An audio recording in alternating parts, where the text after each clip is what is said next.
제2차 제2차 국민저항을 좀 자세히 보기로 하겠습니다. 네, 굉장히 중요한 말들이 오고 가기 때문에 네, 일단은 처음으로는 신당 창당이 네. 필요한 이유.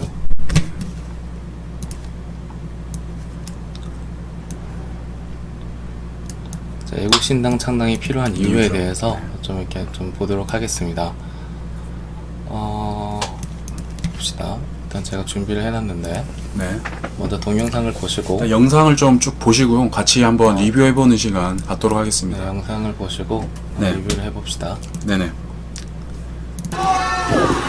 다음 우리 집회가 여기서부터 봅니다. 다음 우리 집회가 4월 17일이면 선거법에서 할 수 없습니다. 그러나 우리는 지금 5개 지구당 창당대를 보내곤 합니다. 그러면 정상적인 정당대죠. 그러면 국회의원 지역구가 우리나라에 250세개가 있는데 그 지역구 창당대회를 여기서 온 250세만 집회 만들어 하잖아요. 그렇죠. 네. 이제 이런 얘기를 하시죠. 그 신당 창당이 필요한 이유는 저희가 이제 4월 17일이 되면 네네. 4월 17일이 되면 그 선거법에 이제 집회를 하는 게 걸린답니다. 그렇죠. 그래서 그 우리가 창당을 하게 되면은 어떤 일이 벌어지느냐, 그 국회의원 지역구가 총 253개가 있다고 합니다. 네네. 그리고 1년은 약 52주로 52주. 계산이 되죠. 그렇죠. 그러면 이제 우리는 약 5년 동안 네. 집회가 가능한 것이죠. 수치적으로 따지면 이제 그렇단 말이죠. 정당하게. 네네네. 그래서 이제 그 정강용 대변인께서 네. 이렇게 말씀을 하신 거고요. 그래서 이제 신당을 창당하게 되는데 신당만 창당한다고 해서 되는 게 아니죠. 네네. 그 안에 이제 사람이 있어야겠죠. 그렇죠. 그래서 이제 애국신당 가입 안내에 대해서 네. 조금 이야기를 할까 합니다. 네. 다음으로는 애국신당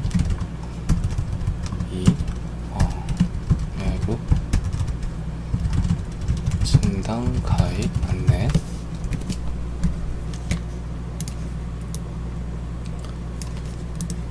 이거는 지우고 자, 다음 애국신당 가입 안내에 대해서 관련된 가입 영상. 안내에 대해서 관련된 영상을 좀 보시겠습니다.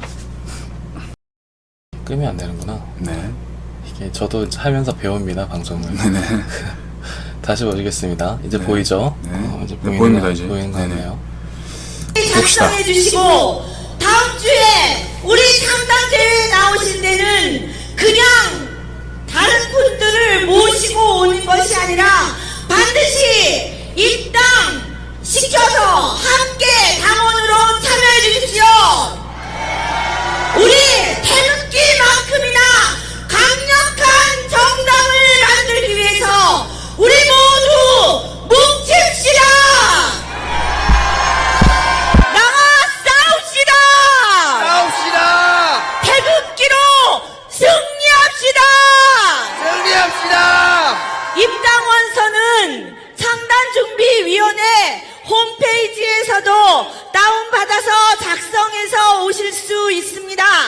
오늘 비치되어 있는 입당 원서 작성하시고 여분을 가져가시고 또 주변에 젊은 친구들 있으신 분들은 이 홈페이지 주소를 가르쳐 드려서 입당 원서를 다운받아 작성해서 다음 주에 가져오실 수 있도록 꼭 협조 부탁합니다.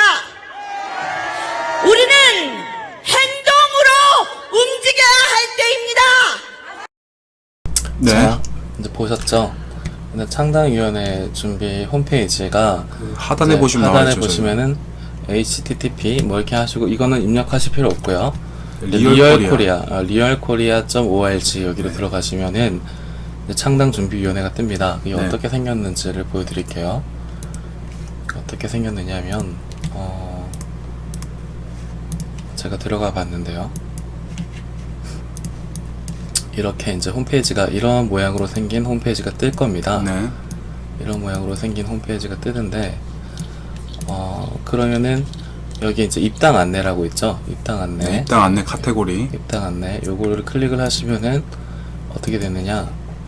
클릭을 하시면은 이제 이런 게 뜹니다. 네, 그렇죠. 이런 게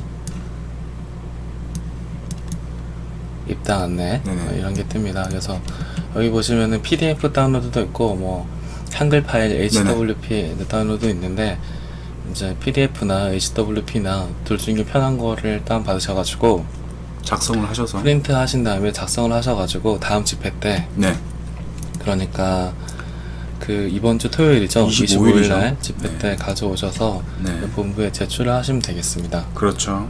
네, 그렇게 하시면은 이제 우리가 당원으로서 그렇죠. 정당한 이제 당원으로서 그 전국 이제 지구당 창당 대회에 당당하게 네네. 합법적으로 네. 참여할 수 있는 근거가 마련이 됩니다. 그렇죠. 그래서 이제 그 애국신당 가입이 중요하다 이런 네네. 말씀을 좀 드리고 있는 거고요. 그 다음에 네. 또 중요했던 게 이번 집회에 그 이재진이라는 분이 나오셨습니다. 그래서 네. 아, 굉장히 중요한 말씀 해주셨죠. 이재진이라는 그 치과 의사분이 나오셨는데 네. 그분이 이제 그 대선 노무현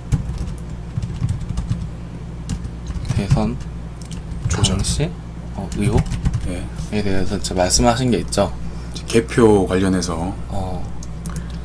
말씀하신 게 있죠. 그래서 이제 이거를 조금 보도록 하겠습니다. 이제 이거는 이분의 주장이신데 네네. 너무 빠르게 넘어가서 우리가 그 제대로 된 근거를 못 본 그런 경향이 있어서 네.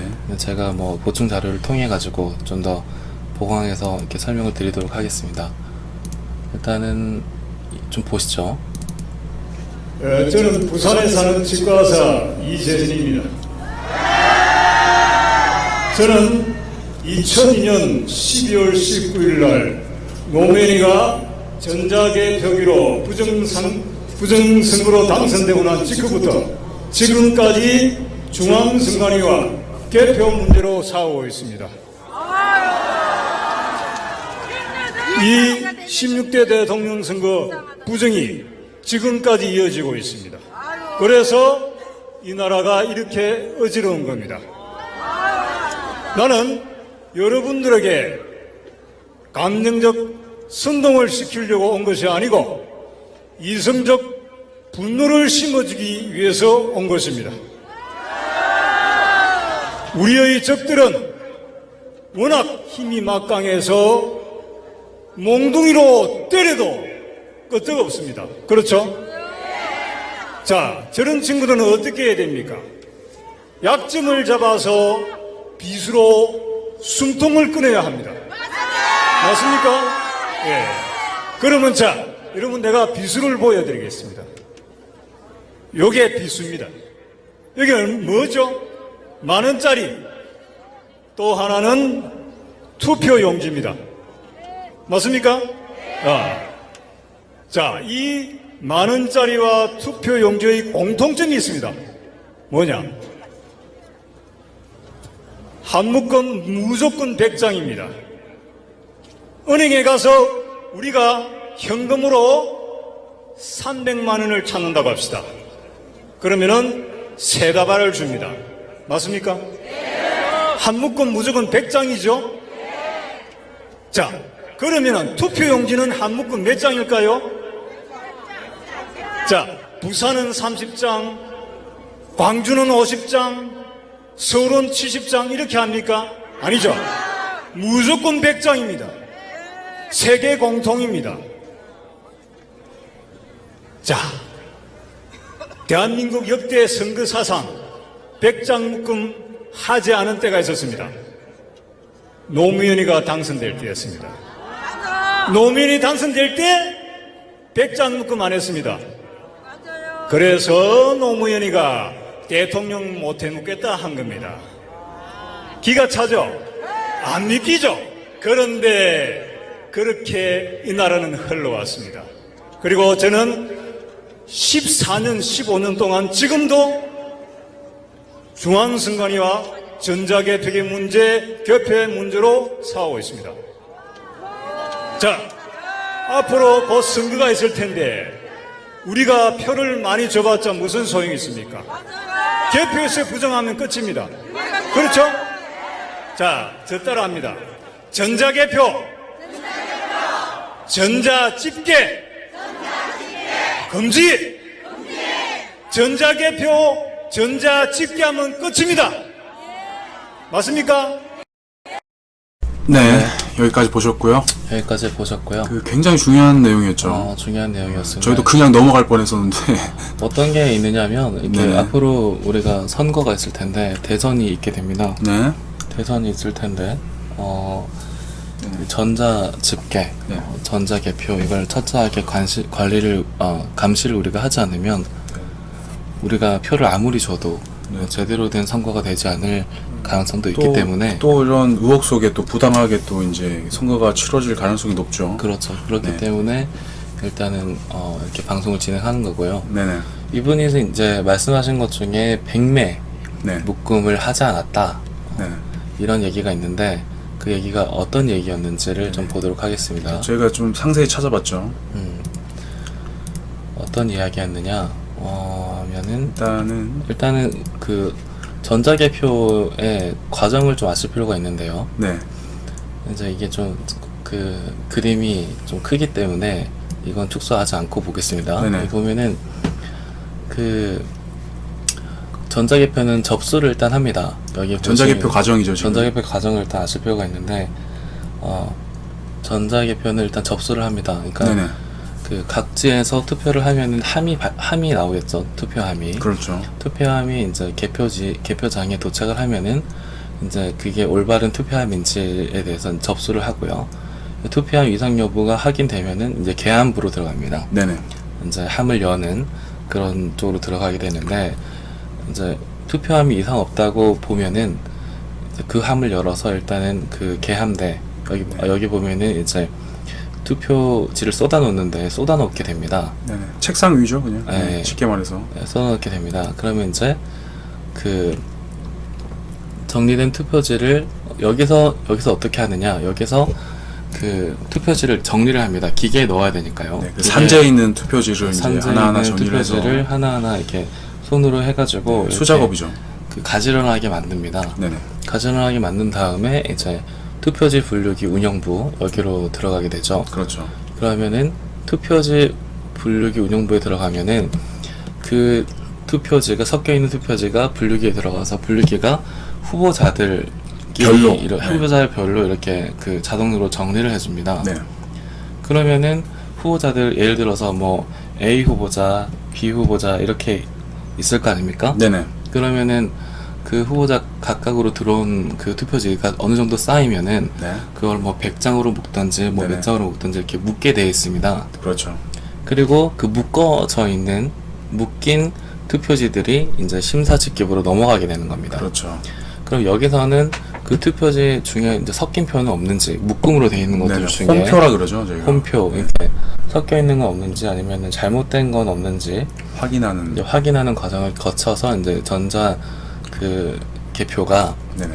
마무리되게 되는 것인데 그렇죠. 이제 문제는 무엇이냐? 이제 이분의 주장대로 말씀을 드리면은 근데 굉장히 신빙성 있는 주장이시죠. 그러니까 뭐 이분의 주장 그대로 말씀드린 거고 뭐 저는 뭐 이분만큼 자세히 알지는 못하기 때문에 네네. 일단은 제가 알아낸 것들 제가 이제 봅시다. 뭐 제가 이분의 주장을 본 것들을 좀 이렇게 알기 쉽게 전달해 드리고 있습니다. 네네. 이제 그 코리아 뉴스라고 그 캐나다에서 발행한 뉴스가 있습니다. 네네. 근데 그 뉴스의 2004년자 12월경에 이제 뉴스를 보시면은 네네. 발행인이 김원동 씨인데 보시면은 이회창 표는 100장씩 묶었으나 네. 노무현 표는 80에서 90장을 100장으로 조작을 했다. 조작을 했다. 이런 식으로 이제 기사가 떴던 게 있습니다. 이제 그 얘기를 하시는 거죠. 네네.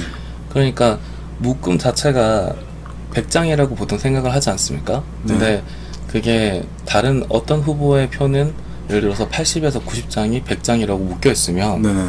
아무리 검표를 하더라도 아무리 검표를 하고 그걸 검사를 하더라도 네네. 표 수가 결론적으로 달라진다는 거죠. 그렇죠.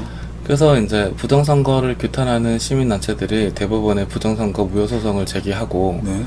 부정선거 규명운동을 벌리며 중앙선관위에 항의를 하자. 네. 그때서야 선관위원회가 당황하고 네네. 법을 개정해가지고 후보자별로 100매 단위로 묶어라 네네. 이렇게 얘기를 한 겁니다. 그러니까 그렇죠. 이회창 씨 표는 100장씩 묶였고 노무현 씨 표는 뭐 89장을 100장으로 묶었다 뭐 이런 식으로 네.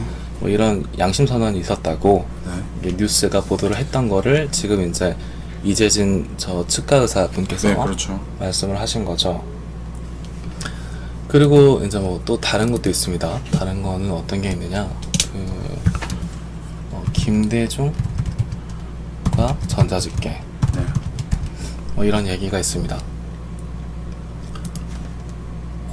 이것도 한번 이렇게 동영상을 먼저 보시고 네. 보시고 이야기를 나눠보도록 하죠. 김대중과 전자집계. 여러분들은 지금까지 전자개표기에 관해서는 많이 들어왔습니다. 그렇죠? 전자개표에 부정이 있다는 말은 많이 들었습니다. 그러나 전자집계는 들어보지 못했습니다. 여기서 처음 듣습니다. 전자집계에 의한 부정선거가 또 있었습니다. 김대중이가 전자집계에 의해서 당선되었습니다. 알겠습니까? 처음 들으시죠?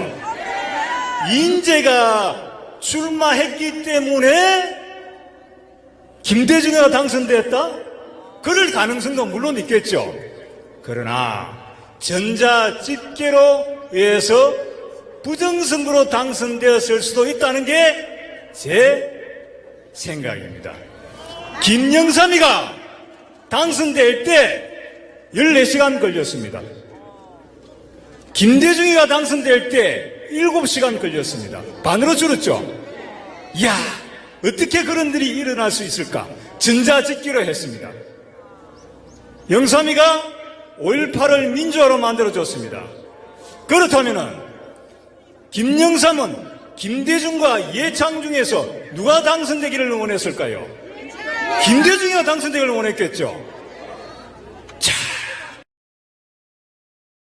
자, 이제 보셨죠? 보셨죠? 보셨죠?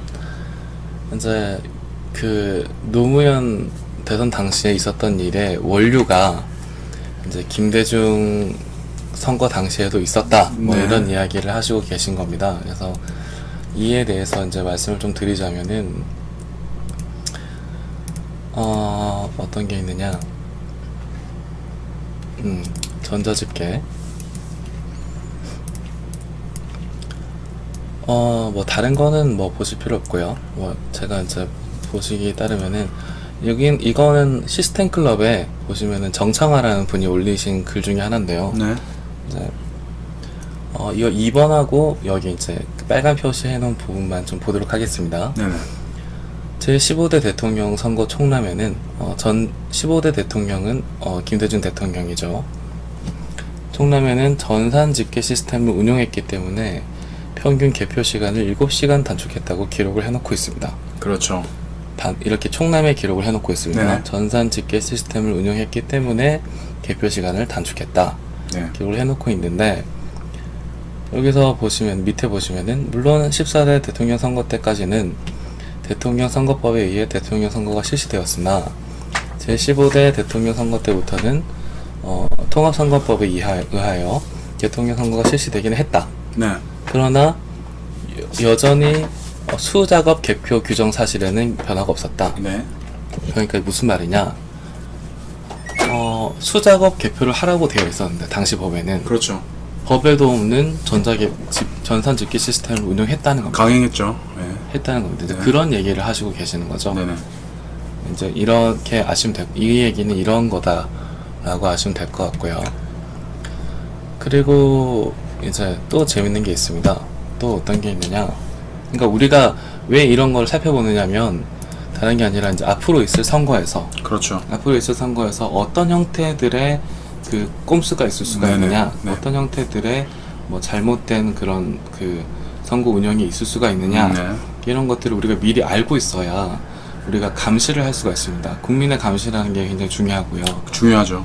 공정한 선거를 위해서는 우리가 국민이 알고 감시를 해야 되는 것이기 때문에 네네. 어떠한 형태의 부정들이 있을 수가 있는가, 네네. 그런 것들 지금 짚어보고 있는 겁니다. 이런 것들이 이제 알고 하는 거랑 모르고 행하는 거랑 완전 확연하게 틀리죠. 그렇죠. 네. 그러니까 저희는 이제 이런 부분들을 알기 위해서 이제 관계 법령이라든지 이런 근거들을 알고 이제 추후에 이런 게 있다고 이제 발생되면 그렇죠. 저희가 대처를 할 수 있는 거죠. 그렇죠. 일단 아는 게 힘입니다. 네네. 알아야 뭐 정말 아는 만큼 보이더라고요. 알아야지 선거도 뭐가 잘못됐다고 짚을 수가 있고요. 네네. 모르면은 그냥 눈 뜨고 그냥 넘어가는 겁니다. 그렇죠. 알아야지 어떤 부분을 우리가 캐치를 해야지 증거로 남겨야지 그럼요. 네. 이걸 바로 잡을 수 있다 이런 것도 알 수가 있는 거고. 네네. 그러니까 이제 살펴보고 있는 겁니다. 네네. 그 다음에 어떤 게 다음은 있느냐? 뭡니까 이제 또 이제 17대 총선, 17대 총선 부정 의혹 네. 이걸 또 말씀하셨는데 이분의 주장을 또 들어보도록 하죠. 예, 한번 영상 또 이어서 보시도록 하겠습니다. 영상을 일단 이어서 일단 보시도록 하겠습니다. 네. 보시겠습니다. 네. 전자집계로 하면 부정이 가능합니다. 기가 찰 것이죠. 그런데 전자집계로 부정선거하다가 또 뽀록이 났습니다. 노무현이가 대통령 되고 나서 그때도 탄핵이 있었죠. 탄핵에 의해서 분노를 느낀 국민들이 여러 당에 표를 엄청나게 줬다. 진짜였을까요? 저는 그렇게 생각하지 않습니다. 뭐냐? 자, 우리가 선거를 하는 데 있어서 예측하고 최종 집계하고 100% 같을 수 있습니까? 없습니다. 그런데 17대 총선 때 0.01%까지 예측조사가 맞았습니다. 그 당시에 예측조사가 한나라당이 35.77%라고 예상을 했습니다. 최종 집계가 얼마였을까요? 35.77% 나왔습니다. 야, 세상에 귀신이 고칼 노릇입니다. 민주당이 7.10% 나왔습니다. 최종 집계 7.10%. 그 다음 그럼 여러분한테 문제를 냅니다. 여러당이 예측조사에 38.27% 나왔습니다. 최종 집계 얼마 나왔을까요? 38.2%. 그렇죠. 또 맞았습니다. 0.01%까지 말았습니다. 전자집계로 한 겁니다. 전자집계로 하면 그렇게 맞습니다. 자, 이 자료가 나는 어디서 발견했냐? 조선일보에서 발견했습니다. 자, 일단 여기까지 보셨는데요. 끊어서 가도록 하죠. 끊어서 가도록 하겠습니다. 17대 국회, 네. 17대 국회의 부정에 대해서 이제 말씀을 하셨는데, 부정 그렇죠. 의혹에 대해서 네. 말씀하셨는데, 이제 여기 영상에 잠깐 아까 앞에 떴었는데 이게 잘 안 보였었죠. 그래서 어떻게 된 게 그쪽에만 어떻게 이렇게 의혹들이 많은지 참 모르겠네요. 저는. 약간 이게 안 보이실 수가 있으니까 좀 네네. 키워서 보도록 하겠습니다. 저희가 그 동영상 자료에서 나온 이거는 따로 자료를 찾을 수가 없어가지고 동영상에서 나오는 거를 제가 이제 좀 캡처를 해서 네. 보기 쉽게 이렇게 만들었는데, 레이프 테리아님께서 고생을 좀 하셨죠. 이거 네. 복원하신다고. 이거 복원한다고 좀 고생했는데, 이게 좀 찌그러져서 나와가지고 네. 무슨 말인지 몰라가지고 네, 일단 복원을 해서 저희가 이제 또 분석을 했습니다. 네, 어떤 말이냐? 네. 어떤 말이냐면 여기 이제 반올림이란 말 보이시나요? 그러니까 KBS와 MBC가 있는데요. 네네. 있는데 얘네들이 이제 17대 총선에서 예측 조사를 했답니다. 그렇죠. 했는데 여기 보시면은 MBC는 35.77%, 네네. 그리고 KBS는 이걸 반올리면 35.80%. 아하. 그리고 이게 최종 집계가 맞았답니다. 이게 뭘 의미할까요, 여러분? 이거는 조금 문제가 있다. 네. 여기 보시면 또 이것만 일치하는 게 아닙니다. 네, 밑에 한번 7.10%, 아이고. 7.10%, 그리고 38.27%, 그냥 뭐 다 해쳐먹으셨죠. 반올림 한 38.30%. 네네. 이렇게 되는 겁니다. 그리고 이제 더 웃긴 건 무엇이냐? 자, 밑에 한번 가볼까요? 이제 KBS는 PNS 코리아라는 데를 제휴가 되어 있나 봐요. 네. 되어 있었나 봐요, 당시에. 그리고 미디어 리서치하고 제휴가 되어 있었던 것 같은데, 네네. MBC는 또 코리아 리서치라는 곳이랑 제휴가 되어 있었다고 합니다. 그 조사 기관이죠. 그. 회사가 다른데 결과는 이렇게 네. 소수점 두 번째 자리까지 이렇게 이제 정확하죠. 네. 일치가 되었다. 이거 가지고 이제 말씀하신 겁니다. 네네. 그러니까 우리가 이번 대선에서도 이런 일이 발생하지 않도록 네.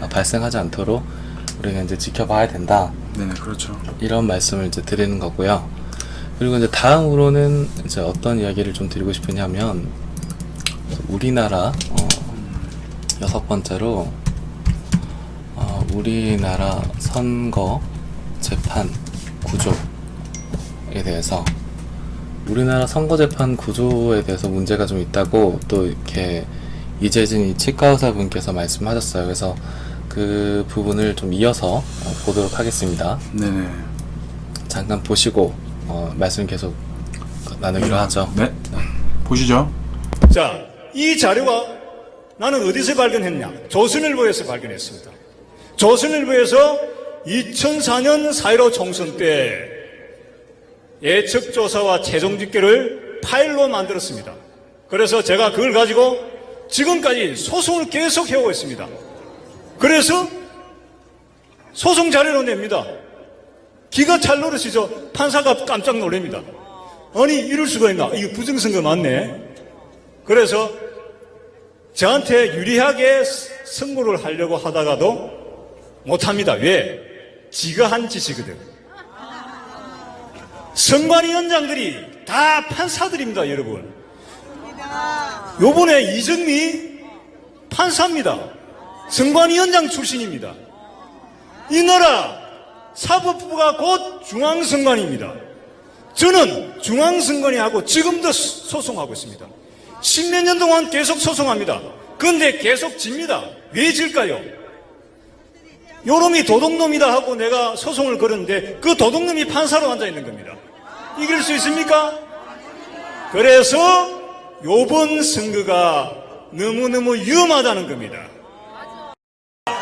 마지막 자 이제 보셨죠? 네. 그래서 이제 이분이 말씀하신 것 중에 이제 선관위원장들이 다 그 네네. 판사들이다 이런 얘기를 좀 하셔가지고 저도 뭐 좀 찾아봤는데요. 어떤 게 있느냐면 뭐 이정미도 선관위원장이었다 이런 대단합니다. 대단해. 얘기를 하시길래 저도 좀 네. 찾아봤는데요. 네. 자, 봅시다. 보면은 어떤 게 있느냐면 보이시죠? 네. 뭐 자, 리뷰해 보도록 하겠습니다. 자. 헌법재판관 이정미는 2003년에서 4년 사이에 울주군 선거관리위원회 네, 출신이셨고요. 마포구 선거관리위원회도 했었고 네네. 8년에서 9년. 김희수 재판관도 뭐 이렇게 3차례 네. 한 적이 있고 강일원 재판관도 3차례 정도 위원회에 들어가신 적이 있죠. 그래서 네. 이제 17대 총선은 2004년 4월 14일에 15일인가 14일에 있었기 때문에 이제 오타가 난 것 같네요. 15일인 것 같은데 제 기억으로는 아무튼 예, 뭐 직접적인 관련은 났습니다만 네. 어쨌든 우리나라 선거재판 구조 자체가 네. 선관위원장들이 판사로 간다. 그렇죠. 그렇기 문제가 때문에 있는 거죠. 네. 선거관리위원회에서 뭐 부정이 있더라도 네. 이거를 제대로 그 판결을 할 수가 없다. 네네. 뭐 이런 구조적인 문제가 있다. 이런 점을 이제 꼬집고 계신 거고요. 네. 아, 굉장히 큰 문제죠, 이런 문제는. 그렇죠. 그러니까 뭐 잘못을 하면은 거기에 대해서 뭐 법적으로 따질 수 있는 상황이 돼야 되는데 그게 이제 우리 제도적인 허점이라고 할 수 있겠죠. 그런 아니, 법치국 가면은 법 절차에 따라서 네. 또 적법하게 네. 이렇게 이루어져야 되는데 그게 안 되는 거죠, 원천적으로 지금. 네. 이런 구조가 참 지금 문제입니다. 문제가 지금 많습니다. 이게 예, 앞으로 이제 대선이 치러질 건데 정말 걱정이 되고 과연 이 또 전자개표 시스템이 네, 또 무슨 또 말썽을 부려서 맞죠. 또 분탕을 또 칠 것인가 또 우려가 되고. 근데 저는 개인적으로 생각할 때 어떤 게 있냐면 네네. 전자개표라는 게 이제 이번에 저도 조사하면서 많이 알게 됐는데 네. 그러니까 그 투표지 분류기라고 하죠. 그 개표기라고 하지 않고 분류기라고 이제 선관위가 그 유권 해석을 했더라고요. 근데 실질적으로 보면은 원래대로면은 수개표가 원칙입니다. 그렇죠. 모든 선거에서. 그렇기 때문에 뭐 보궐선거에는 제외하고요. 그러니까 네. 대부분의 원칙적으로는 이제 그 수개표가 원칙인데 네. 이게 그러니까 수개표로 먼저 이렇게 개표를 한 다음에 후보자들끼리 이렇게 후보자 표를 모아 가지고 분류기는 분류기라고 하니까 네. 뭐 개표기로 보입니다만 분류기로 하니까 근데 분류기에 넣어가지고 이제 보도적인 수단으로 활용을 해야 되는 것인데 그렇죠. 이게 지금의 아까 절차를 보셨습니다만은 어떻게 되어 있느냐면 이게 손으로는 그냥 정리만 하고 네네. 전자 분류기가 거의 다 이제 개표를 하는 상황이죠. 그리고 전자 분류기에 들어가면 개표 현황이 나옵니다. 그렇죠. 그러니까 그게 그 투표 현황이 나오기 때문에 네네. 실질적으로 개표기로 작용을 하고 있는 거나 마찬가지인 거죠. 이제 그런 거를 좀 국민들께서 아시고 네네. 이제 이번 선거를 좀 그 부정이 없도록 눈을 크게 떠주십사 하고 이렇게 지금 특집 방송을 하는 거고요. 그게 이제 그 100장 묶음이라는 게 아까도 말씀드렸다시피 이제 마지막에 이제 그 100장 묶음 단위로 이제 이렇게 딱딱딱 나오지 않습니까? 그 후배별로. 근데 그게 이제 홈표의 가능성이 있기 때문에 또 한 번 또 확인하는 절차가 있다고 들었거든요. 네네. 그런데 이제 그거를 이제 안 했다고 지금 뭐 하는 것 같은데 네. 그게 이제 뭐 90장이 됐든 80장이 됐든 70장이 됐든 다 100장으로 무조건 되게끔 인식되게 지금 한다는 거 아닙니까? 100장으로 묶어야지. 네. 그러니까 여기에서 100장으로 묶어서 나와야지 네네. 이 사람들은 다 그 묶음 100장으로 생각할 거 아닙니까? 그렇죠. 그래야지 이제 그게 이상이 없다 이렇게 돼야 되는 것인데 그게 뭐 10장 차이 정도, 20장 차이 정도는 이게 참 육안으로 좀 판별하기 어렵거든요, 솔직히 말해서. 네, 그리고 뭐 네. 많은 묶음들이 나오기 때문에 그걸 네. 다 일일이 계산하기 어렵지 않습니까? 그렇죠. 그러면 이게 말이 안 되는 겁니다. 예를 들어서 100장 묶음을 여기서 안에서 여기로 넘긴다. 그러면은 여기서 일일이 100장인지 아닌지 세야 됩니다. 그렇죠. 그렇지 않습니까? 네. 이제 투표수가 확인이 안 되는 것이죠. 이제 그런 문제가 좀 있어가지고 이제 그런 문제를 좀 알고 우리가 이번 선거에 대처를 해야 된다 이런 네. 말씀을 좀 드리고 싶은 거고요. 네. 그 다음에 그 20대 국회의 법적 문제? 네. 이런 거를 좀 제기를 하셨어요. 이분께서 이재진 치과의사님께서 제기를 하셨는데 이 부분이 또 어떤 문제가 있는지를 좀 자세히 보도록 하겠습니다. 봅시다. 이제 잠깐 보고 말씀을 네. 하도록 함께 하죠. 보시죠. 함께 또. 보시죠. 네. 마지막으로 딱 한마디만 합니다. 대한민국 헌법 제116조 116조 제가 헌법 조문 딱 하나만 있습니다. 헌법 제116조 선거운동은 각급 선거관리위원회의 관리하에 법률이 정하는 범위 안에서 하되 균등한 기회가 보장되어야 한다. 그 다음 공직선거법 60조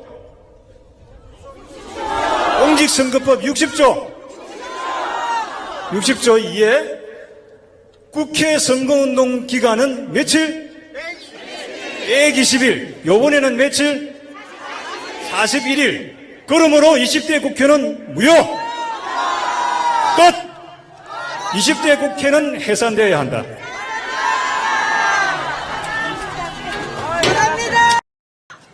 여러분 국회 해산시키고 싶으시죠? 간단합니다.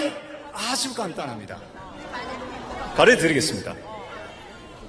우리 선거운동 기간은 법으로 120일 딱 정해놨습니다. 자, 내가 따라합니다. 선거운동 기간 120일. 한 번 더 합니다. 선거운동 기간 120일. 자, 그런데 이번 선거운동 기간 며칠이었죠? 41일이었습니다. 정확하게 41일. 요번에 선거구가 엉망진창이었죠? 그래서 선거운동 기간 41일이었습니다. 그래서 무효입니다. 알겠습니까? 간단합니다. 요번에 대통령 탄핵이 들어갔습니다. 그래서 내가 제20대 국회가 무효다 하고 헌법소원 또 들어갔습니다. 그런데 이정미가 각하시켰어요.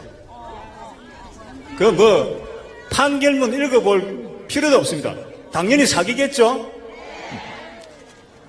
내가 헌법소원 들어간 이유는 대통령 탄핵을 들어간 제20대 국회가 무효기 때문에 20대 국회 헌법소원부터 먼저 해라. 이 말 맞죠? 20대 국회가 대통령 탄핵 자격이 있는지 없는지부터 한번 보자. 마음이 바빴던 거예요. 내가 또 탄핵되고 또 재심 들어갔어요. 또 탄핵했어요. 각하 했습니다. 요번에 또 들어갑니다. 자, 안녕하십니까. 애국동. 네, 보셨죠? 네, 보셨죠? 네. 이제 그게 무슨 얘기냐면은 제가 이제 또 좀 찾아봤는데요. 20대 국회를 해산시킬 수 있는 법적인 근거라고 이제 말씀하신 게 헌법 제 116조 이거죠. 그렇죠. 116조 이거고, 그리고 이제 공직선거법 보시면은 공직선거법 제 61조라고 하셨는데 61조 2더라고요. 제가 찾아보니까. 네. 이제 이걸 좀 보셔야 됩니다, 여러분. 어떤 게 있느냐? 헌법 제 116조의 1항을 보시면은 선거운동은 각급 선관위 관리하에 법률이 정하는 범위 안에서 하되 균등한 기회가 보장되어야 한다. 이렇게 되어 있죠. 네. 근데 이제 균등한 기회가 보장되려면은 이제 제 공직선거법 제 61조의 2의 이제 1항에서 이야기하는 것처럼 이런 기간들이 보장되어야 된다는 것이죠. 그렇죠. 보장되어야 한다는 것인데 20대 국회는 120일이 아니라 41일 동안에 선거 운동이 되었다. 네. 그러므로 법에 없는 선거였다. 무효다. 이런 얘기죠. 네. 이런 얘기를 이제 계속적으로 헌법 소원을 내고 계시는 걸로 알고 있습니다. 투쟁하고 계시죠. 뭐 헌법 소원인가? 아무튼 선관위 쪽이 제소를 하던가. 뭐 아무튼 14년 정도 계속해서 지금 투쟁을 하고 계신데. 이건 14년 동안 아니지. 아까 이거는 이번 국회를 말하는 거지. 이번 국회죠, 이거는. 이번 국회를 말하는 겁니다. 그래서 그 이번 국회가 이제 그 120일 동안의 선거 운동 기간이 보장되지 않았기 때문에 네. 이제 비합법적인 국회다. 뭐 이런 주장을 하고 계신데 이분 주장에 따라서 만약에 이게 이번 20대 국회가 비합법 국회다. 네. 그러면 우리나라는 비합법 국회에 의해서 대통령이 탄핵된 나라가 되는 것이죠. 참 정말로 네. 이거 말이 안 나옵니다. 그렇죠. 그렇게 된다. 그러니까 국회 자체가 네. 지금 정당한 법 위에 서 있지 않을 수 있다. 뭐 예를 들어 그 주장이니까요. 네네. 않을 수 있다. 이런 이야기를 좀 드리고 싶어서. 판단은 여러분들이 하시는 거고. 그러니까 이게 집회 기간 동안에 말씀하신 거기 때문에 네네. 집회 시간은 짧잖아요. 그래서 이제 그 기간 동안에 자세한 이야기를 못 하셔서 제가 조문을 보여드리고 네. 이러한 조문이 있기 때문에 네네. 이제 저분 말씀이 이런 면에서는 좀 타당성이 있을 수 있다. 네네. 이런 말씀을 좀 드리고 싶은 겁니다. 그래서 이번에 또 굉장히 중요한 얘기를 또 하셨는데 이분 이야기는 끝났고요. 이제 맨 마지막에 이번 집회에서 제가 좀 중요하게 본 것은 이글로 대표 이글로 2030 청년 포럼에서 활약하고 있는 이글로 네네. 대표가 네. 5.18 가산점 네. 문제에 대해서 이제 얘기를 좀 했었죠. 8번째로 5.18 가산점 문제를 좀 이야기할 텐데요. 네. 일단은 이글로 대표가 이야기한 모습을 좀 보시고 이야기를 나눠보도록 하죠. 보시겠습니다. 동지 여러분! 애국 동지 여러분, 지금의 이 사태가 단순히 헌법재판관들 때문에 일어난 일이라고 생각하십니까, 여러분? 대한민국의 법치주의가 무너진 게 헌법재판관들의 잘못이 아닙니다. 가장 큰 잘못은 대한민국 내에 그동안 숨어있던 종북 세력들과 이 좌파 세력들이 일으킨 오래전부터 시작된 음모입니다, 여러분. 그들은 이미 법적으로도 반반의 준비를 갖춰놨습니다. 20여 년 전부터 그들은 아주 거대한 음모를 오래전부터획책했고 오래전부터 국가기관과 기업들, 정부 모든 기관에 침투해서 기회만 엿보고 있던 것입니다, 여러분. 가장 대표적인 그들의 악행이 뭡니까? 이 대한민국을 종북 좌파들의 나라로 만들려고 그들이 획책한 가장 대표적인 계획이 무엇입니까? 그것은 바로 광주 5.18 유공자입니다, 여러분. 애국 국민 여러분, 이 대한민국이 어떤 나라인데 아직도 그런 반헌법적인 법률이 아직까지 유지되고 있단 말입니까? 애국 시민 여러분, 5.18 광주 유공자들이 유공자들입니까? 그들이 6.25 전쟁에 참전했던 우리 세대의 선배님들, 우리의 어르신분들보다 윗세대 분들보다 더 대한민국에 공을 세웠습니까? 애국 시민 여러분, 광주 5.18 유공자 혜택이 상상할 수가 없습니다. 그들은 기본 가산점 5%, 10%를 5점, 10점을 더 받습니다. 이게 말이 됩니까, 여러분? 그들이 연평해전 용사들보다 더 공을 세웠습니까? 아니면 천안함의 해군 용사들보다 더 큰 일을 했습니까? 연평해전 용사들은 지금 한 달에 그 유가족들이 10만원씩 받습니다. 10만원씩. 천안함 유가족분들도 10만원씩 받는데 그들에 대한 혜택은 이루 말할 수가 없습니다. 모든 임용고시, 국가고시 가산점 5점에서 10점 먹고 들어가고 의료 혜택, 뭐 전기세, 뭐 수도세 모든 혜택을 다 받고 있습니다, 여러분. 여러분, 이게 말이 됩니까, 여러분? 대한민국의 헌법에는 헌법 11조 대한민국의 모든 국민들은 법 앞에 평등하며 성별, 종교적, 사회적 신분으로 인하여 정치, 경제, 사회적, 문화적으로 모든 생활의 영역에 있어서 차별을 받지 않는다고 하였습니다. 이것은 이 대한민국의 헌법 정신이 이 대한민국의 특권 계층과 사회적인 특별한 그 신분을 창설하지 않겠다는 확고한 의지입니다. 그런데 지금 저들의 혜택은 이 대한민국의 그 어떤 유공자들을 능가하는 계급입니다, 여러분. 이 대한민국이 소수 특권 계급층들의 나라입니까? 지금에 들어가 있는 사법기관, 검찰, 국회, 모든 국공립 기업들까지 저 5.18 유공자 혜택이라는 이름으로 그들을 모조리 계급화시킨 것입니다, 여러분. 우리가 알지도 못하던 사이에 국회에서 이것을 허락했고 대법원에서 허락했고 헌법재판소가 이런 만행을 저지른 것입니다, 여러분. 우리가 알지도 못하던 시기에 태극기를 든 우리의 애국 국민들은 사회적 차별과 반헌법적인 차별을 강요당하며 살아왔던 것입니다, 여러분. 우리의 자녀들 그리고 우리 청년들이 나아가야 할 노력으로 성공해야 되는 이 사회에서 오로지 노력과 진심 어린 피땀 흘린 노력으로 지출할 수 있는 이 사회적 지위를 저들이 박탈해 간 것입니다. 우리가 아무리 공부해서 코피 터지며 힘들게 2년 3년 공부하면 뭐합니까?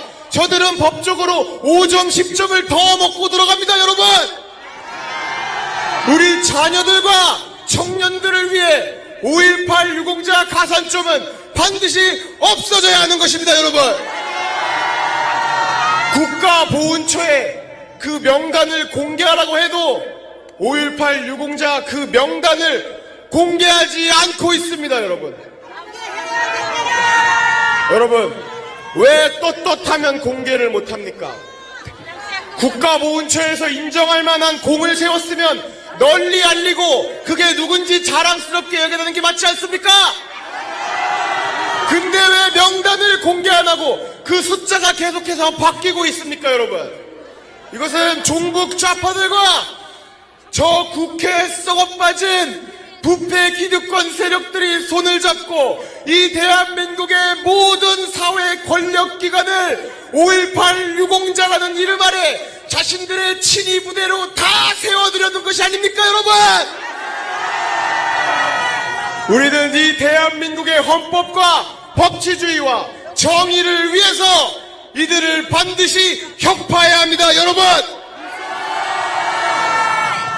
외국 시민 여러분, 국가보훈처에서 명단을 공개하지도 못하는데 지금 어느 국회의원이 5.18 광주 사태 한 번만 더 민주화 운동이라고 안 하면 법적으로 처벌하겠다고 그런 말 하지 않았습니까, 여러분? 이게 말이 되는 일입니까, 여러분? 광주 5.18 그 사람들이 6.25 전쟁, 월남전 참전 용사들, 연평해전 용사들, 천안함 용사들보다 더 잘나고 더 큰 일을 했습니까? 애국 시민 여러분, 이것은 우리 대한민국의 정의와 대한민국의 진실을 위하여 또 우리의 자녀들과 앞으로 대한민국을 이끌어가야 할 청년들을 위하여 반드시 해체되어야 하는, 반드시 혁파되어야 하는 반헌법적인 법률인 것입니다, 여러분. 우리 태극기의 힘으로 이 대한민국의 헌법을 바로 세우고 대한민국의 정의를 바로 세워야 할 것입니다, 여러분. 끝까지 이 대한민국을 거짓으로 뒤덮는 좌파 세력과 종북 세력들을 모조리 몰아내고 이 대한민국을 지킵시다, 여러분! 자, 보셨죠? 네. 이글루 대표가 어마어마한 얘기를 했는데, 일단 뭐 그 정리가 잘 되어 있는 자료들이 영상 중간에 지나갔는데요. 근데 그게 잘 안 보이죠? 이렇게 영상이 이제 가로로 돼 있으니까 늘어져가지고. 네. 그래서 이제 제가 따로 이제 자료를 좀 구했는데요. 네. 보시겠습니다. 네. 일단 보시죠. 어떤 게 있느냐. 5.18 유공자와 네. 6.25 참전용사를 비교한 국가 최후 비교 도표인데요. 아이고. 보시죠. 한번. 자, 처음부터 한번 짚고 넘어가 주시죠. 국가 유공자 기준 자체가 구금 언행. 6.25는 일반 참전은 아예 자격이 위달입니다. 야. 근데 5.18 유공자는 구금이나 연행도 오케이입니다. 그리고 보상금 및 수당으로 넘어가서 6.25 참전용사는 일시 보상금이 없어요. 네. 월 9만원씩 받으십니다. 전쟁 나가서. 참고로 저희 외할아버지께서도 6.25 참전 용사셨죠. 아, 그 유공자셨죠? 네. 네. 그런데 5.18 유공자는 일시 보상금이 최저 500만원, 아이고야. 최대 3억 1,700만원 이렇게 나와 있습니다. 로또네요, 로또. 수업료 면제는 6.25는 없습니다. 5.18은 있고요. 네. 병원비는 감면해줍니다. 6.25 참전용사 해주려면 다 해주던가. 네. 60%는 뭐죠? 60%입니다. 5.18은 면제입니다. 병원비가 면제죠. 국민 세금으로 공짜입니다. 뭐 그냥 거저 사는 거죠, 뭐. 네. 네. 이 다음부터는 아예 그냥 6.25는 없는 혜택입니다. 네. 취업 특별 고용이 자녀 3명까지 됩니다. 이것 때문에 그 양자로 들어가지고 네, 뭐. 혜택을 받는다는 이런 기사가 있었는데 네네. 제가 기사를 찾아놨었는데 기사 삭제된 것 같아요. 그래서 네. 뭐 제가 추후에 기사를 찾게 되면 또 카페에 또 공지하면 카페에 올리도록 하겠습니다. 근데 카페에 혹시 뭐 그 기사를 갖고 계신 분은 올려주시면 카페에 올려주시면 좀 감사하겠고요. 네. 그 다음에 가스세도 감면이 됩니다. 야. 전기세도 전기세도 야. 세금으로 면제입니다. 참 정말. 그리고 대출도 그냥 최대 3천만 원 됩니다. 야, 그 대출 3천만 원 받으려면은 네. 야, 적어도 연소득이 그 제 경험상은 거의 한 뭐 월 그 4천 이상 돼야 좀 나오는 걸로 알고 있는데 대단하네요. 네. 보시죠. 네. 그리고 취업 가산점은 최대 10%입니다. 네. 5% 내지 10% 이렇게 되죠. 네네. 그 다음에 유교는 당연히 없고요. 뭐 없습니다. 그리고 5.18 부상자 혜택으로 이제 인터넷 통신요금 감면도 들어갔어요. 30%. 네. 우리 세금으로 다 나가고 있는 겁니다. 이게 전부 다. 그러니까 우리 세금으로 지금 이 사람들 잘 먹고 잘 살 수 있게 해준 거죠. 네. 그리고 이제 그 TV 수신료도 면제입니다. 이야. 그리고 국내선 항공기도 50% 할인입니다. 여행 뭐 오지게 잘 다니시겠네요. 저는 그렇게 되고요. 그래서 이제 이런 도표가 원래는 이제 5.18 유공자 혜택에 대해서 5.18 그 재단 홈페이지에 나와 있었는데 네. 그게 지금 삭제된 걸로 알고 있는데요. 일단은 또 보실까요? 어떤 게 있는가? 대단하죠. 어떤 게 있는지 또 보시겠습니다. 봅시다. 5.18 혜택을 상세하 정리한 표입니다. 네. 조금 확대해서. 이제 좀 안 보실 수 있으니까 좀 위에서부터. 확대해가지고 스크롤하면서 보겠습니다. 5.18 좀 더 크게 할까? 네. 그렇게 하시죠. 좀 더 크게. 5.18 민주화 유공자 현황 및 혜택 상세 자료입니다. 네. 이건 뭐 저희가 한 게 아니라요. 2014년 7월 29일 날 광주광역시 인권 담당 관실에서 이제 혜택이라고 정리해 놓은 겁니다. 공시된 자료니까요. 네. 5.18 민주화 관련자 보상 결정 실인원 4,634명. 네. 4,634명.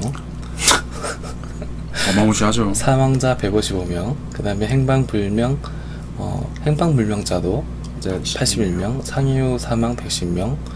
상이가 3,378명입니다. 상위. 상이자도 혜택을 동일하게 받는 거죠. 네. 연행 구금 등이 910명. 그러니까 연행되고 그냥 간단히 구금만 당해도 유공자라는 겁니다. 그리고 이 유공자의 자녀 3명까지는 혜택을 받는다는 거죠. 3대에 걸쳐서 뭐 혜택을 그렇죠. 받는 거죠. 그 다음에 계엄군이 없는 곳에서 누가 쏘았는지 모를 총알에 희생된 사람, 네네. 자동차를 몰다가 사고를 내 죽은 사람들, 무기고 총에 의해 사망하고 다친 사람들이 대부분인데, 뭐 이들 계엄군이 없는 곳에서 다친 사람들이 대부분인데 이들 모두가 유공자라고 근데 하는 정말 것이다. 그 유공자라는 단어가 공이 있는 자라는 단어지 않습니까? 뜻을 그렇죠. 가진. 네. 과연 이게 공이 있는 자인지 네. 참 정말 이거 뭐 네. 말이 안 그러면 나옵니다. 유공자면은 네네. 공을 세웠다는 거 아닙니까? 그러니까 나라에 그렇죠. 공을 나라에 세웠다는 공을 건데 세웠다는 거죠. 그러면은 명단을 이렇게 자랑스럽게 발표를 하셔야 되는데 그렇죠. 그런 것도 안 되고. 그게 안 돼 있고요. 그래서 뭐 누구를 위해 공을 세웠는가 이건 좀 이렇게 뭐 별 네네. 문제겠지만 개인이 받은 보상금은 아까 보셨고 네. 총 보상금이 지급된 게 2,400억입니다. 2,400억 각종 보호노태 이렇게 돼 있고요. 그 다음에 이제 교육 지원 분야를 또 보시도록 하겠습니다. 네. 중학교, 고등학교, 대학교 수업료가 전면 면제됩니다. 아이고야. 모든 유공자의 배우자 그리고 자녀들에게 해당되는 것이죠. 그러니까 예를 들어서 자녀 3명까지니까 네. 유공자가 1명 있으면은 배우자 1명, 자녀 3명. 그래서 총 4명이 플러스 돼서 혜택을 받는 거죠. 총 5명이네요. 5명이 혜택을 받게 되는 거죠. 그리고 이제 중, 고, 대학교의 학자금 지급 다 학자금까지 지원을 해주고 수업료가 뿐만이 아니라 학자금까지 이제 지원이 되고요. 중요한 건 이제 저희 세금으로 나간다는 거죠. 그렇죠. 네. 물론 이제 뭐 그 중에서 실유공자도 실제로 받아야 되는 분들도 있으시겠죠. 있으시겠지만 일단 뭐 이게 저희는 그게 부당하다고 얘기하는 게 아니라 네네. 형평성이 어긋난다는 그렇죠. 얘기를 하는 겁니다. 그러니까 뭐 나라를 위해서 목숨을 바치신 분들도 계시고 네.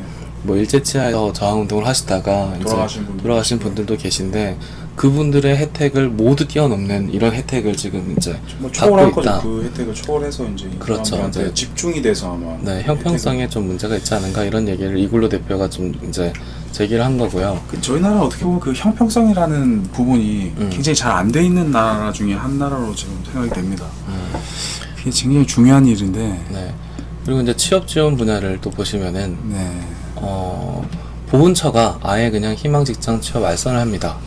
아이고야. 네. 그리고 이제 뭐 모든 유공자, 배우자 35세 이하의 자녀 3인까지 아까 네. 말씀드린 대로 네. 그렇게 되고요. 가산점 취업이 있는데 가산점 취업이 더 웃긴 게 인원 무제한입니다. 대단하죠. 인원이 무제한이에요. 네.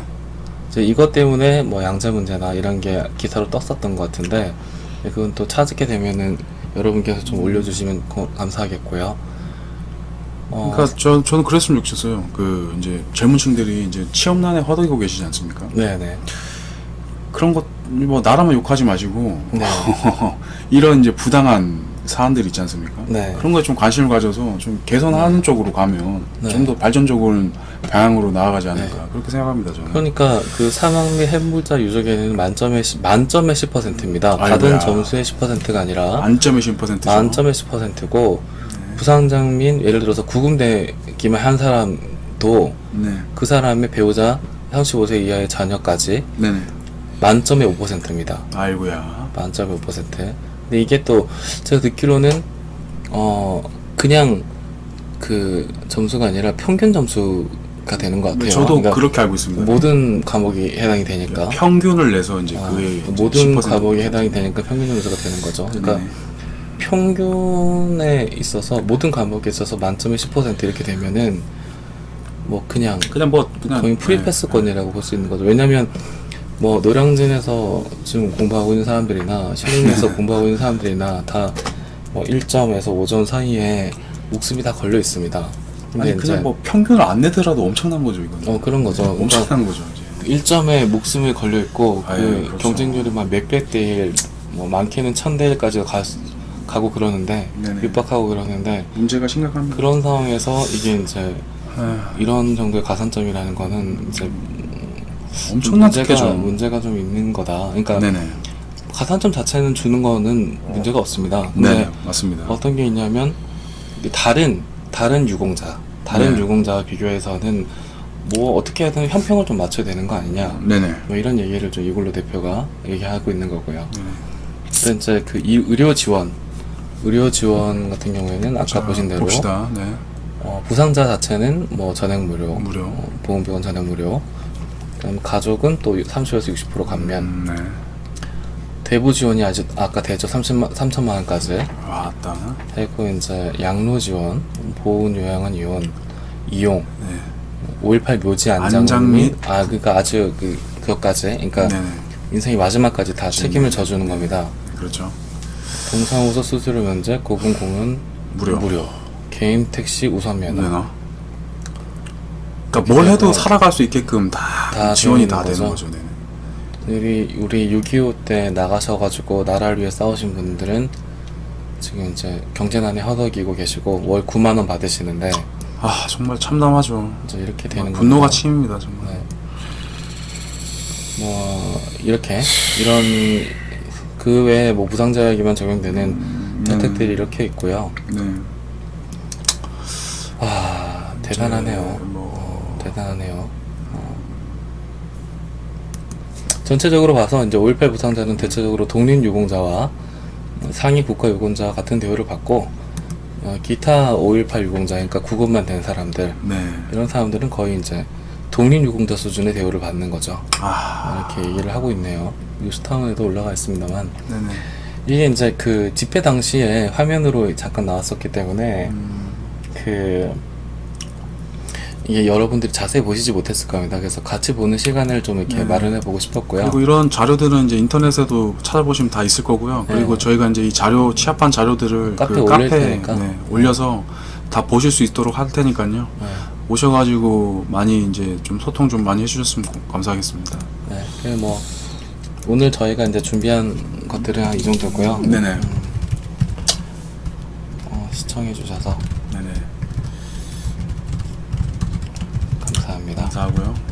뭐 한 10분 정도 뭐 소통 시간 가지시도록 하시면 네, 되죠. 뭐 저희가 오늘 이제 준비한 내용은 다 이 정도에서 끝났고요. 네네네. 여러분들께서 뭐 부족한 점도 많았고 제가 이제 준비하면서 여러 가지로 이제 그냥 알아보고 이렇게 하는 과정에서 좀 뭐 물론 빠뜨린 부분도 있을 수가 있겠고요. 네. 완전하다고는 말씀도 못 드리겠습니다. 맞습니다. 네. 근데 이제 그 집회에서 이렇게 그 지나갔던 내용들 그리고 네. 앞서 말씀드렸던 그 김진태 의원 경선 관련 내용들 네. 그런 것들은 좀 법적인 근거를 찾아서 최대한 이렇게 우리 애국 국민들께서 좀 알고 계셨으면 좋겠다. 그래서 이제 그 자료를 조사해서 이렇게 방송을 하게 됐고요. 네. 또 이제 또뭐 저희 모토가 이제 네. 그 팩트 위주로 네. 이제 모든 사람들이 좀 알기 쉽게 전달해 드리는 게 저희 또 모토지 않습니까? 네. 그래서 이제 특히나 또 이번에 제2차 국민정원 같은 경우에는 굉장히 굵직굵직한 얘기들이 많았음에도 불구하고 네. 이제 시간 관계상 이렇게 짧게 넘어간 분들이 많아서 네. 이게 분량들이 많아서 그런 점들을 우리가 다시 보면서 네. 리뷰를 해보면서 이런 게 어떠한 과정에서 문제가 되는 것이다. 네네. 그리고 맞습니다. 어떠한 법률에 걸리는 것이다. 네. 이런 것들을 우리가 좀 보는 시간을 가졌으면 했고, 그리고 이번에 국민저항을 보면서 이게 김진태 의원 경선에 대해서 이야기가 있을 줄 알았는데 저 개인적으로는 그 얘기가 없었어요. 왜냐면은 뭐 집행부에서도 제 생각에는 김진태 의원을 함부로 언급을 했다가는 그 선거법 위반으로 걸릴 수 있다는 이야기를 들으신 건지 몰라도 네. 그 부분이 좀 빠져 있어가지고 이제 제가 그 김진태 의원 경선 관련한 내용은 법적인 근거를 좀 찾아가지고 네. 이렇게 말씀드렸고요. 저희가 이제 그 방송 끝나고 이제 이렇게 이제 좀 소통의 시간을 좀 가지려고 합니다.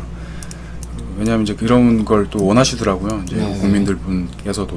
네. 그래서 이제 가급적으로 이제 저희가 이제 이런 소통의 시간을 마련해서 네. 예, 소통을 하도록 노력하겠습니다. 방송을 이제 보시다가요. 네네. 그러니까 뭐 어린애들 방송이기 때문에 네. 네. 이제 외국 국민분들 입장에서 봤을 때는 애들 네. 방송이기 때문에 네네.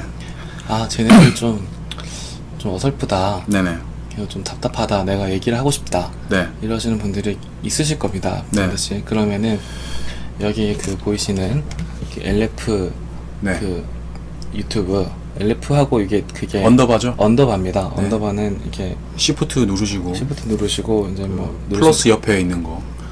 플러스 자판 옆에 있는 걸 누르시면 언더바가 되는데 네. 아무튼 뭐 제 그 유튜브 정보란에도 있으니까 네. 그 복사하셔가지고 여기로 이제 보내주시면 네네. 여기로 이제 영상을 가로로 촬영해서 이렇게 네. 보내주시면은 제가 보고 이제 그걸 영상을 게재를 하도록 예. 외국 국민의 목소리 예. 이렇게 예. 해가지고 예. 제가 유튜브 채널에 그 게재를 하도록 하겠습니다. 네네. 근데 유튜브 채널에 이제 저희가 구독자가 12,000명 정도 이제 되고 지금 있기 이제, 때문에 네, 10,000명을 돌파해가지고 지금 이제 네. 12,000명 정도 됐죠. 네, 내 목소리를 알리고 싶다 네네. 하시는 분께서는 그렇게 진행하시면 될 것 네. 같고요. 만약에 그 영상이 5만 조회수를 넘는다. 네. 그러면은 제가 이제 그 동영상 수익에 대해서 투명하게 공개를 하고요. 네네. 그 동영상 수익의 반은 제가 이제 그 뭐 보내드리는 걸로 하든지 네네. 뭐 이런 기부를 식으로. 하는 형태로. 아니면 기부를 하신다 그러면은 또 이렇게 제가 네네. 모아서 탄기국 쪽에 이제 인증을 하든지 네네. 기부 인증을 하든지 네. 이런 탄기국이 아니죠. 이제 국민정에 이제 국민정원 국민정에 기부를 하든지 이런 식으로 이제 네네. 진행을 하게 될 겁니다. 네. 그리고 그 엘리프테리아 페이스북이 있어요. 페이스북이 있는데 그 동생이 관리를 하고 있어요. 그 이제 제가 뭐 하나 말씀드리면 네. 그 페이스북 특성상 이제 계정인이 있고 그 페이스 계정이 또 따로 있어요. 그래서 이제 그 본 계정은 자유라는 이름으로 제가 그 가입을 했고요. 그러니까 자유하고 이제 저희 그 엘리프테리아 로고가 된 그 계정이 있고 이제 페이지 계정이 따로 있습니다. 엘리프테리아라는 페이지 계정이 있는데 일단은 제가 그 자유라는 계정으로 제가 그 친구 추가를 하게 됩니다. 아니면 친구 그걸 받든가요. 그래서 이제 되도록이면은 제가 이제 그 사람들을 이제 애국 국민들을 판별을 하는 그런 작업들을 합니다. 그래서 이제 그 자유라는 계정으로 친구 추가를 하게 되면 이제 친구 수락을 받으시는 분에 한해서 또 검증을 해서 이제 그 엘리프테리아 그 페이지로 제가 이제 그 초대를 하게 됩니다. 네. 그러면 이제 그 초대장을 받으신 분들은 뭐 이상한 거 아니니까 네. 수락 누르셔가지고 소통하시면 되겠고요. 네. 또 이제 다음 카페 같은 경우에는 저희가 일단 다음 카페가 있어요. 그래서 네. 그 여기에 말씀해 그 주시죠. 영상을 보내시기 어려우신 분들 같은 경우에는 네네. 그러니까 뭐 그냥 간단하게 글로 충고를 하고 싶다 아니면은 네. 내가 아는 내용을 전하고 싶다 네네. 그러시는 분들은 이제 그 맞습니다. 제 유튜브 홈페이지 보시면은 네. 그게 이제 그 다음 카페 링크가 있습니다. 네네. 그 링크로 들어오셔가지고 이제 애국 국민의 소리 이런 곳에 네네. 그 여러분들의 말씀을 남겨주시면 될 것 같고요. 네네. 제가 그 방송 자체가 미숙합니다. 네네. 왜냐면 뭐 저도 처음 하는 거고 네네. 이런 전국을 만나서 처음 하는 거고 오늘만 하더라도 동영상 이렇게 하는 과정에서 네네. 좀 버벅거리는 게 많았죠. 그래서 이제 그 처음 하는 거니까 좀 네, 어설프다 이런 점들은 좀 이해를 해주시고요. 예쁘게 봐주세요. 네. 네. 선배님들 또 그 예쁘게 봐주시면 또 네. 저희가 또 힘내서 네, 또 이런 또 이제 작업들을 해서 이게 방송을 하게 되니까요. 네, 저희가 힘이 나는 건 딱 그겁니다. 뭐 작년, 댓글로 응원과 또 이제 유튜브 구독. 네. 장현민 차단 좀. 네네. 아 장영 어디 있습니까? 들어가라. 네. 보냈고요. 네. 네, 그리고 이제 이제 다음 카페 같은 경우에는 이제 네. 정말로 시청자들의 목소리로 인해서 이제 개설을 한 거기 때문에 네, 이제 이제 가입을 하게 되시면은 바로 우수 회원으로 제가 이제 올려드립니다. 그래서 네. 저희 이제 엘레프테리아 목소리도 이제 받아보실 수 있고 네, 또 이제 여러 외국 국민들과의 소통도 나누실 수 있으니까 네, 오셔가지고 가입해 주시면은 네, 좋겠습니다. 굉장히 네. 뭐 유익한 글도 많이 올려주시고 하시니까 네. 이제 많이 오셔가지고 소통 많이 나누셨으면 좋겠습니다. 네. 답답한 부분이 있으면 뭐 네. 욕도 좋고요. 뭐 어린애들이니까 네네. 뭐 아무튼 남겨주시면은 네네. 저희가 보고 다음 방송에는 이런 걸 좀 개선을 해야 되겠구나. 네네. 이런 얘기를 드리는 시간을 갖도록 하겠습니다. 그리고 네. 뭐 저희가 한번 방송을 할 때마다 좀 많은 정보를 다루고 있습니다. 왜냐하면 그냥 켜서 별 알맹이 없는 방송을 하고 싶지 않고요. 맞습니다. 네. 그래서 이제 어떤 알아야 될 문제가 있을 때만 이렇게 방송을 해가지고 하게 되니까 방송을 하게 되면 미리 공지를 하겠습니다. 네네. 그래서 카페에다가 어제 했던 것처럼 카페 및 이제 페이스북에 네, 저희가 이제 공지를 하게 되죠. 공지를 하든지 하겠습니다. 그래서 네. 그렇게 알아주시고요. 뭐 오늘 방송은 여기까지 하고 네네. 마무리 짓도록 하겠습니다. 네, 오늘 뭐 늦은 시간까지 또 이제 경청해 주셔가지고 너무 감사하고. 감사드리고요. 네. 또 존경하고요. 네, 또 사랑한다는 말씀 드리고 싶고요. 네, 네, 뭐 일단 대선이 얼마 남지 않지 않습니까? 네. 그래서 이제 그때까지 또 힘을 똘똘 뭉쳐가지고 우파 국민 여러분, 네, 또 이제 또 저희가 또 지지하는 후보들이 있지 않습니까? 네, 그분들에게 이제 힘을 실어 주셔서 네, 대선을 좀 승리할 수 있는 방향으로 네, 갈 수 있었으면 좋겠습니다. 네. 네. 이상입니다. 네, 이상이고요. 저 엘레프테리아하고 저 동생 페이스. 엘레프테리아 페이스는 여기서 인사드리겠습니다. 네, 수고하셨습니다. 애국 국민 여러분 화이팅입니다. 네, 한 5초 있다 끄시죠. 네.